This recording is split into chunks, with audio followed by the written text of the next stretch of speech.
El Señor esté con ustedes. Y con tu espíritu. Evangelio de nuestro Señor Jesucristo, según San Lucas. Gloria a ti, Señor.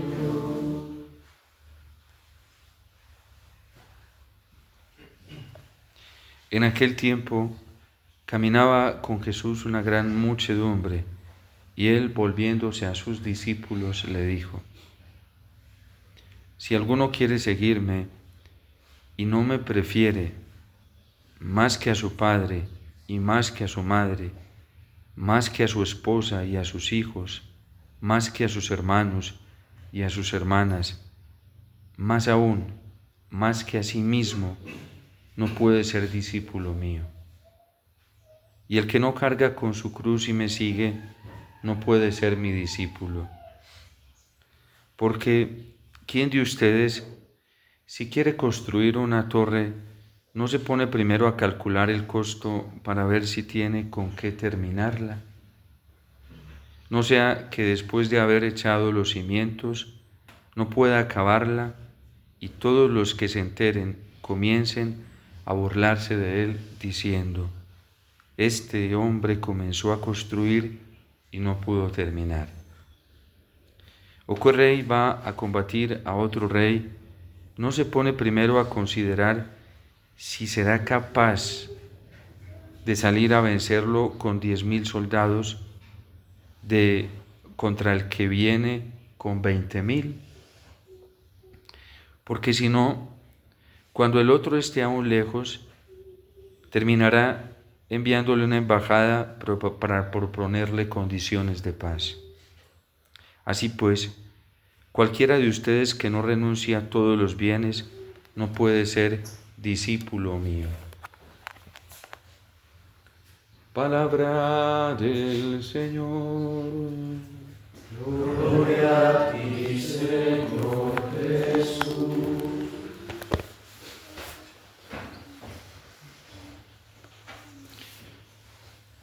Vivimos en un mundo en donde en su tendencia mayoritaria no se tiende a la caridad cristiana.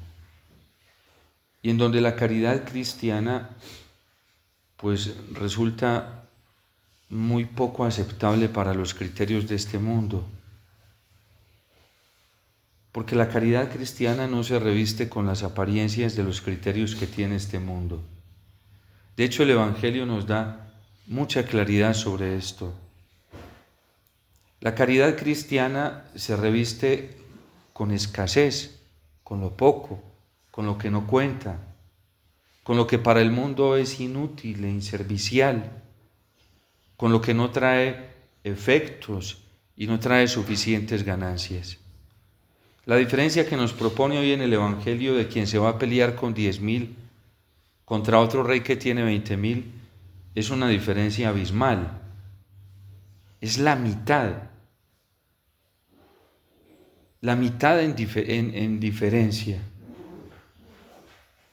Y cuando es en las naciones, hoy nosotros lo vemos, se ponen a pelear unas contra otras y se levantan estas guerras, es porque ellos ya han acumulado fuerza militar, han acumulado fuerza armamentista, tienen mucho poder nuclear para poderse a pelear contra otras y han hecho todas sus investigaciones y su inteligencia para saber que las otras son inferiores en poder militar, en poder nuclear frente a ellas, y por eso son osados y se ponen a confrontar militarmente y a confrontar en el ámbito de la guerra.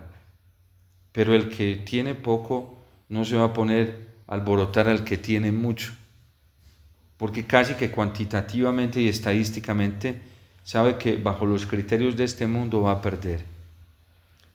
Pero los criterios del amor, de la caridad, son muy diferentes. ¿Qué nos enseña el Señor? Que lo importante es que en el corazón esté su amor. Y eso es suficiente para vencer. Cuando Santa Teresita, una niña de 8 años y medio, se entera de que un hombre va a ser decapitado por el Estado francés porque lo encontraron culpable y ha sido condenado a la guillotina, ella se preocupó de lo que nadie se preocupaba. ¿Y cuál fue su preocupación frente a este hombre cuando, al ver un periódico que su papá ni siquiera les dejaba leer, pero lo vio ahí y vio en la noticia de la prensa que este hombre iba a ser ejecutado, ella se preguntó por la existencia del amor de Dios en el corazón de este hombre?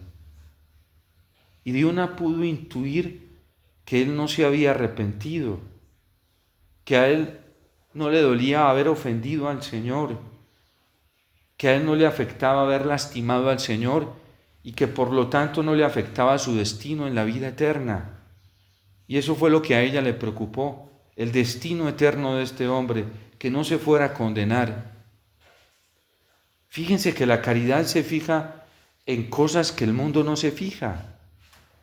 Al mundo poco le importa la relación que cada persona tenga con Dios, la tranquilidad de su conciencia por saber que está haciendo las cosas según Dios, como dice hoy el Salmo. Pero a Santa Teresita sí le preocupó, porque a este hombre ya se sabía que no le importaba la ley de Dios, que no le importaban los mandatos del Señor, que no le importaban las normas de Dios. Por lo tanto, este hombre no tenía la caridad de Dios en su corazón, y eso fue lo que angustió a ella su corazón. Y seguramente en este periódico que ella vio, no accidentalmente, sino providencialmente, habían otras más noticias importantes que esta, pero para ella fue la más importante. Y se puso a rogarle al Señor, y se puso a pedirle y a suplicarle, en un desasosiego, hasta que pudo ofrecer la Eucaristía por él, con tal de que se convirtiera. Y después, en ese mismo periódico que el papá compraba todos los días, salió una noticia de que este hombre, antes de ser ejecutado, pidió un crucifijo y lo besó por 3 veces. Y ella ya le había dicho a Jesús, le dijo Jesús: yo no te voy a pedir signos de su conversión, pero si me los quieres dar, yo te los acepto. Yo voy a confiar, y le dijo al Padre Celestial, yo voy a confiar en una Eucaristía, voy a confiar que al haberte ofrecido el cuerpo de tu Hijo y su sangre, tú no me vas a defraudar. Y tú no vas a dejar que este hombre se condene. Ella no necesitaba medir eso cuantitativamente. Cuando después vuelve y tira el papá el periódico en el mismo lugar o lo pone, después de haberlo leído, y ella no pudo retener una fuerza que la llevaba a mirarlo cuando lo miró, y se encuentra con esta noticia, que este hombre había besado el crucifijo 3 veces. Eso es pura caridad cristiana lo que hay en ella. Y la alegría, la satisfacción, al fin de cuentas él fue ejecutado.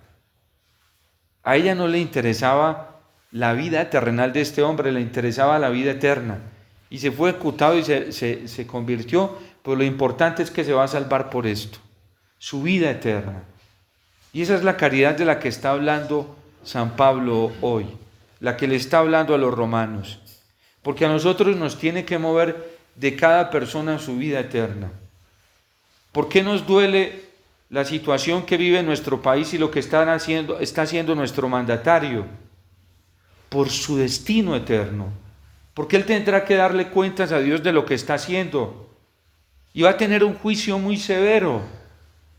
Y si nosotros no oramos por él y le pedimos misericordia a Dios por su vida, después de que muera en el juicio, se puede condenar. Y a nosotros nos tiene que doler eso. ¿Y por qué nos tiene que doler la situación de tantos mandatarios que juegan con el destino de los más pequeños, de los que más sufren, de la gente ignorante, de los que carecen hoy de conocimiento? Porque ellos le tendrán que dar cuentas a Dios en el juicio, y va a ser un juicio muy severo para ellos. Y a nosotros nos tiene que preocupar su destino eterno. En alguna ocasión, en algún momento, fui a visitar a una persona que se va a aplicar la eutanasia. ¡Qué impotencia! Cuando uno escucha a estas personas Y lo hemos escuchado, aquí pasó en Colombia, no sé si hace 2 años, cuando el argumento para ponerse en la eutanasia es que la eutanasia es un regalo de Dios, un don de Dios para ellos descansar en paz, descansar de tantos sufrimientos. Porque es verdad que la enfermedad, los dolores, los tormentos, la carga que ellos pueden experimentar que significan para otros, para sus familiares, los hace sufrir demasiado. Y aparece la eutanasia dada por políticos, por leyes estatales, ya aparece para muchos como un regalo de Dios, para descansar en paz. Pero estas pobres personas no saben que eso es una mentira del demonio porque no van a descansar en paz. Quien se pone la eutanasia está contrariando a Dios. No está observando sus mandatos. Los está usurpando. Y de eso tendrá que dar cuentas también. Porque es un homicidio voluntario. Un suicidio voluntario. Y el 5.º mandamiento dice, no matarás, no puedes tocar la vida. La vida es un don sagrado donde solamente Dios es el único que interviene en ella. Y es caridad decirle a estas personas que se van a encontrar con el juicio de Dios y tendrán que dar cuentas de esto. Y es que se pueden condenar, se pueden ir para el infierno, por rechazar voluntariamente la voluntad de Dios, el mandamiento de Dios de la vida. Y nosotros en la evangelización tenemos que ser claros con estas personas. Y yéndoles muy bien se irán para el purgatorio, a chupar purgatorio y sufrimiento más doloroso que el que padecieron por sus enfermedades acá. Y entonces Dios es injusto, Dios se equivocó.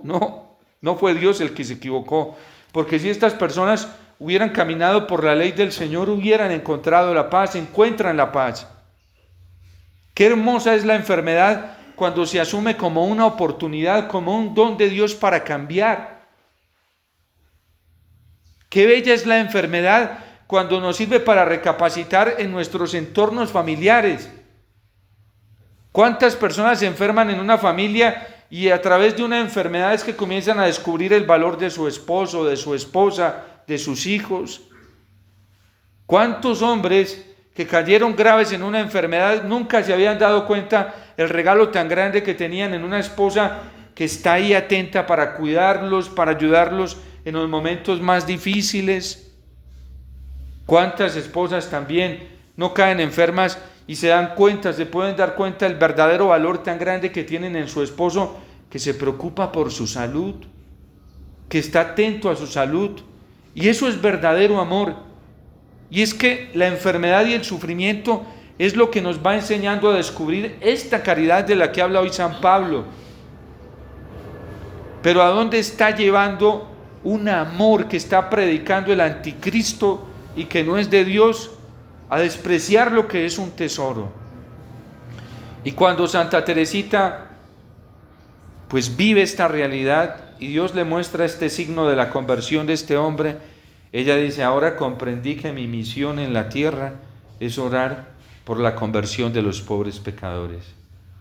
Por eso me voy para el Carmelo de monja, porque allá tendré mucha oportunidad de ofrecerme a Dios por conversión de los pobres pecadores. Eso para el mundo no cuenta. Cuando ella estaba viva, hasta sus hermanas veían: Teresita, esa que se mantiene enferma, tan debilucha, pobrecita, esa no tiene el vigor que tienen todas. Ella misma lo reconoce. Dice que ella no tenía ni siquiera la capacidad de hacer la penitencia de los grandes santos, ayunos. Santa Teresita no era ayunar a pan y agua porque le costaba muchísimo. Dice: yo lo único que hago es negarme a mí misma para poder hacer la voluntad del Señor. ¿Cuáles son mis penitencias? No replicar al que me contraría, quedarme calladita. ¿Cuál es mi penitencia? No ponerme a discutir con el que me lleva a la contraria. Mortificaciones muy grandes para Dios. Para el mundo eso no cuenta porque no se ve, Como no está YouTube, Facebook y están las cámaras ahí, eso no le importa. Al mundo, el mundo se escandaliza de eso. Usted es que es bobo, usted es que es boba. Y se quedó callado y se quedó callada. Miren cómo es la lógica de la caridad cristiana. San John Henry Newman, que lo acaban de declarar doctor de la Iglesia, el Papa León XIV, lo canonizó el Papa Francisco, creo que fue un gran santo de este tiempo. Es el gran santo de la conciencia. Viene del anglicanismo, él era anglicano. Y lo llevó a ver que la Iglesia era verdadera porque se encontró una caridad muy grande en la Iglesia. Dijo, si la Iglesia, se puso a estudiar la historia de la Iglesia y todo el camino que ha vivido la Iglesia. Dijo, si en la Iglesia los mismos católicos, sacerdotes y obispos que se han manejado tan mal con ella, no la han destruido, es porque aquí opera la caridad de Cristo. Porque es que la Iglesia está untada de nuestra miseria humana tan espantosa, que si fuera por nuestra miseria humana, la Iglesia ya se hubiera acabado hace mucho tiempo. Pero ¿por qué subsiste la Iglesia? Porque la caridad silenciosa de Cristo que se entrega todos los días en la Eucaristía es la que la mantiene viva, con el corazón ahí palpitando, dando esperanza, dando ilusión. Ese es el ofrecimiento de Cristo silencioso en la Eucaristía. Y es la caridad del Señor. Y por eso nosotros, al meternos en este camino cristiano y querer seguir al Señor, tenemos que ser muy conscientes que lo que Cristo nos está ofreciendo a nosotros para la transformación del mundo no son los criterios del mundo. Cristo nos dice que el reino de Dios se parece a un grano de mostaza, muy pequeño, despreciable para el mundo. ¿Qué es lo que desprecia hoy el mundo? Lo pequeño. Al mundo no le interesa la inocencia de los niños. Eso no es noticia para el mundo. Eso no es relevante para el mundo. Al mundo no le interesa la sencillez de los niños. A mí me fascina cuando los padres van descubriendo en sus pequeños cosas tan hermosas que nunca las habían visto en otro lugar. Y es que los niños tienen una actitud que cautiva. Ayer que estábamos en la misa, vino de estos chiquiticos, aquí está, y vino a darme la paz. Entonces yo le abrí los brazos para darle la paz, y él me corrió los brazos para que no la abrazara. Me cogió las manos y me las besó. ¿Qué? Un niño de esos, ¿qué le enseña eso? Y yo de una intuición, a veces nosotros mismos los sacerdotes perdemos conciencia de la grandeza que llevamos en nuestras manos. Las manos del sacerdote son las que transmiten el poder más grande del mundo, y ya lo ha hecho varias veces. Un niño de 3 años. Me decía un papá con su hijo de 9 años, padre, estoy dele y dele enseñándole los mandamientos y nada que se los aprende.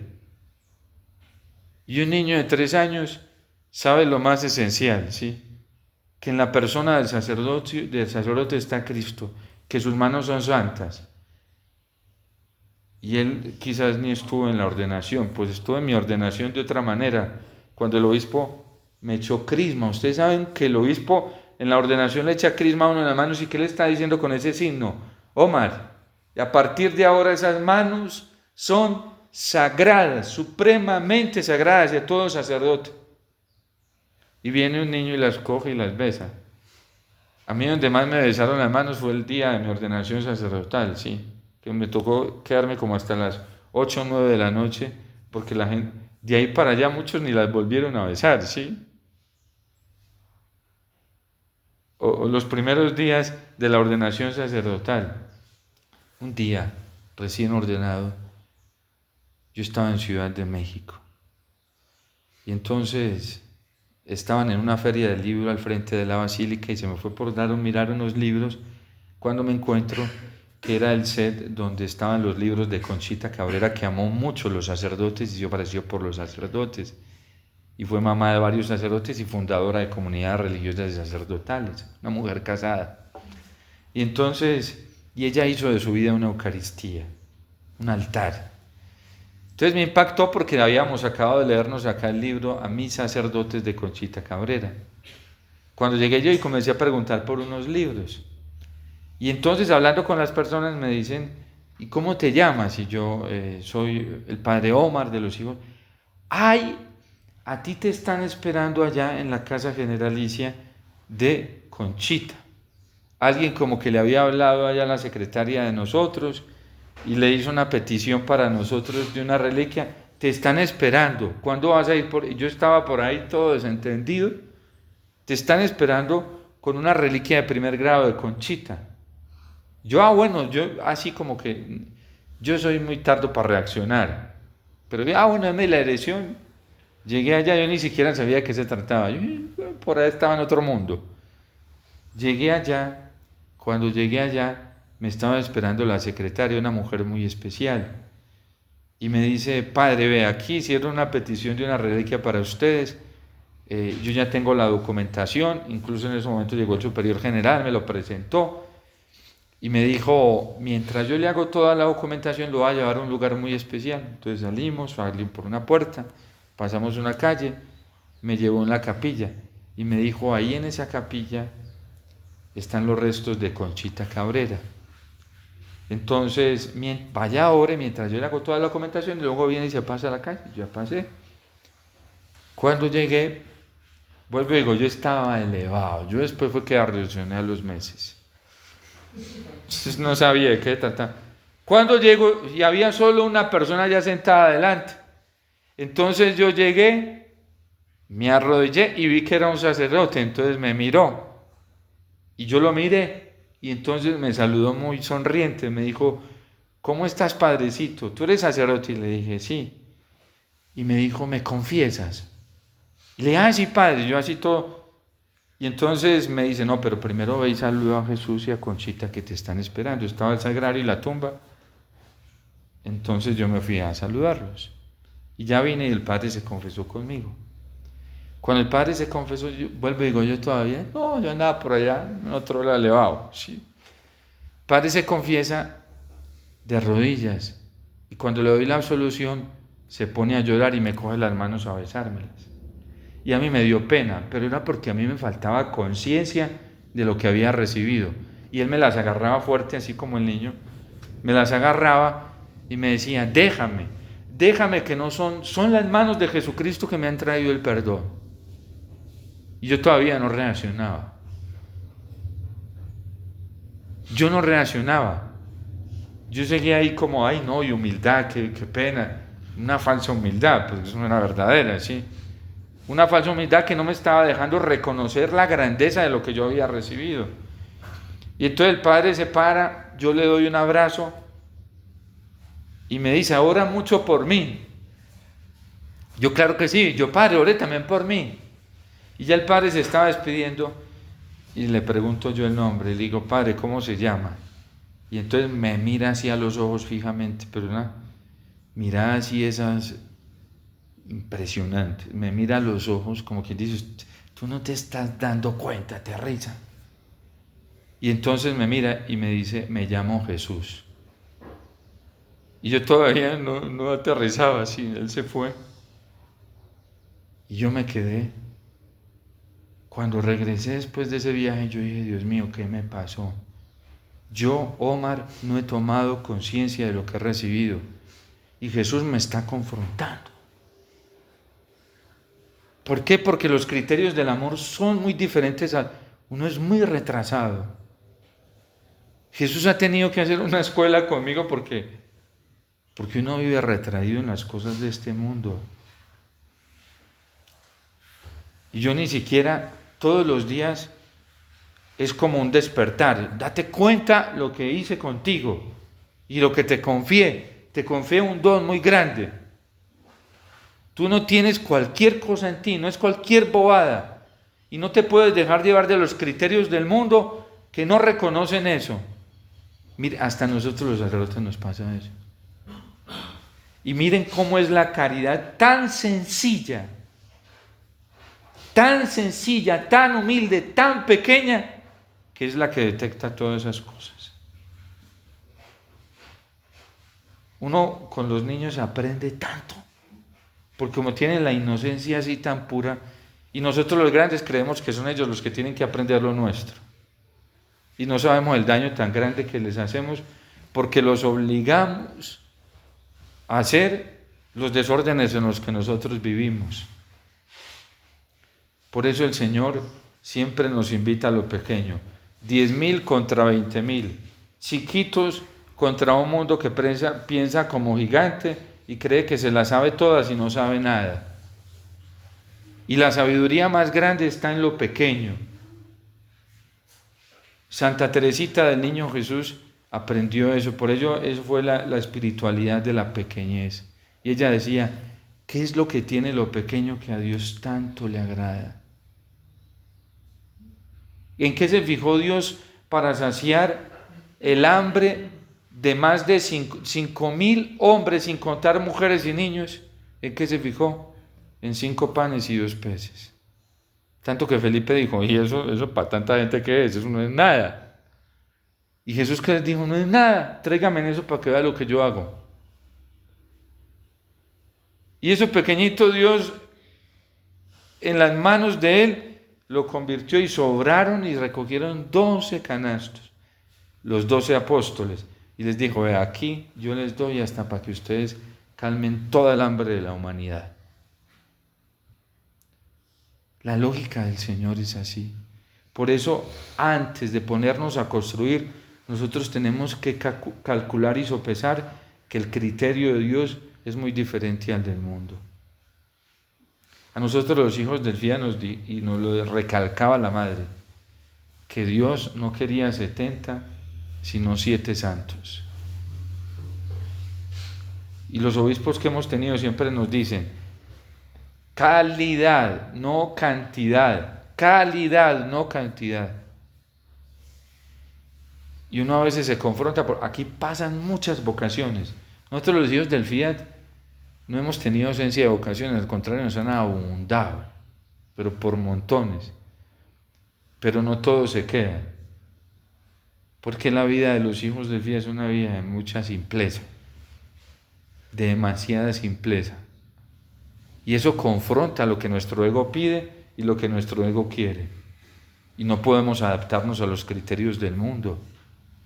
El Papa Francisco repetía mucho que no era el pragmatismo cuantitativo lo que salvaba al mundo, era la pequeñez.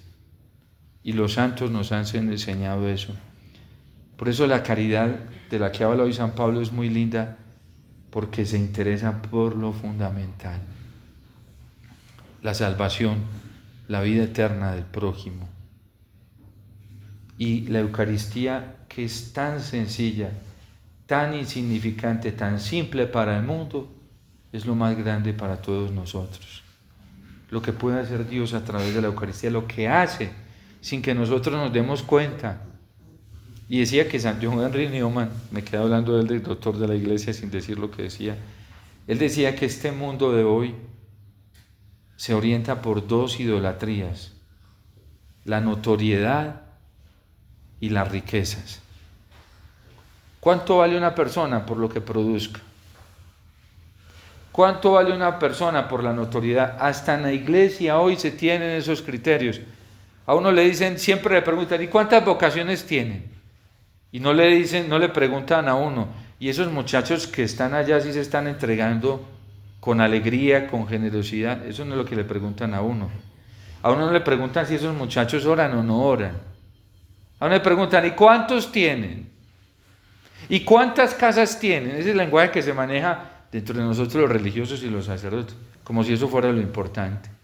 ¿Y cuántos seminaristas tienen? ¿Y cuántos sacerdotes? Y hasta se nos pega, y a veces nosotros hablamos en esos lenguajes, es mundano.